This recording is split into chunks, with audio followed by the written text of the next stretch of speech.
Who is Pedro Bukaneg?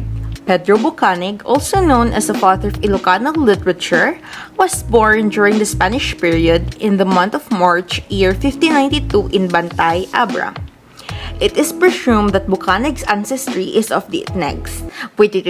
Who are the Itnegs? Well, Itnegs are the Austronesian ethnic group from the upland province of Abra in the northwestern Luzon. Now back to Bukaneg. Bukaneg was born blind. He was also thrown into a river by his parents. Luckily, a laundrywoman picked and brought him to a local Augustinian monk where he was baptized and given the name Pedro Bukaneg, meaning a Christianized Itneg. He studied at an Augustinian convent in Manila where he developed his eloquence in Spanish and Ilocano languages. He also used his extensive knowledge on the Itneg dialect to teach Spanish missionaries heading north. Bukaneg is acknowledged as the author of one of the Philippine great epics entitled Biography, or in English, Life of Lamang. With his extensive knowledge of the Spanish and Ilocano language, he co-authored the Ilocano-Spanish grammar book and dictionary. In the year 1621, he took part in the publication of the first Ilocano book.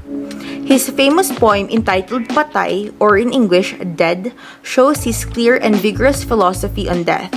Many of his novenas, prayers, and religious literature are in Ilocano and edited by an Augustinian friar.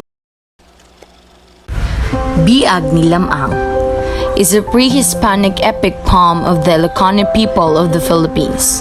The story was handed down orally for generations before it was written down around 1640, assumably by a blind Ilocano bard named Pedro Bukaneg. Don Juan and his wife Namungan live in Nalbuan, now part of La Union in the northern part of the Philippines. They had a son named Lamang. Before Lamang was born, Don Juan went to the mountains in order to punish a group of their Igorot enemies. While he was away, his son Lamang was born. It took 4 people to help Namungan give birth. As soon as the baby boy popped out, he spoke and asked that he be given the name Lamang. He also chose his grandparents and asked where his father was. After 9 months of waiting his father to return, Lamang decided he would go look for him. Namungan thought Lamang was up to the challenge, but she was sad to let him go. During his exhausting journey, he decided to rest for a while. He fell asleep and had a dream about his father's head being stuck on a pole by the Igorot. Lamang was furious when he learned what happened to his father. He rushed to the village and killed them all, except for one who he let go so that he could tell other people about Lamang's greatness. Upon returning to Nalbuan in triumph, he was bathed by women in the Amburayan River. All the fish died because of the dirt and odor from Lamang's body.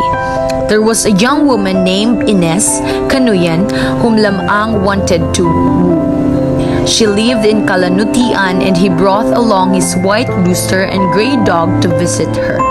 On the way, Lamang met his enemy Sumarang, another suitor of Ines whom he fought and readily defeated.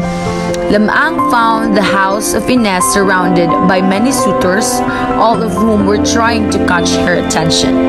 He had his rooster crow, which caused a nearby house to fall. This made Ines look out. He had his dog bark, and in an instant the fallen house rose up again. The girl's parents witnessed this and called for him. The rooster expressed the love of Lamang. The parents agreed to a marriage with their daughter if Lamang would. Lamang had no problem fulfilling this condition and he and Ines were married. It was a tradition to have a newly married man swim in the river for the rarang fish. Unfortunately, Lamang dove straight into the mouth of the water monster Berkakan. Ines had Marcus get his bones, which she covered with a piece of cloth. His rooster crowed and his dogs barked, and slowly the bones started to move. Back alive, Lamang and his wife lived happily ever after with his white rooster and gray dog.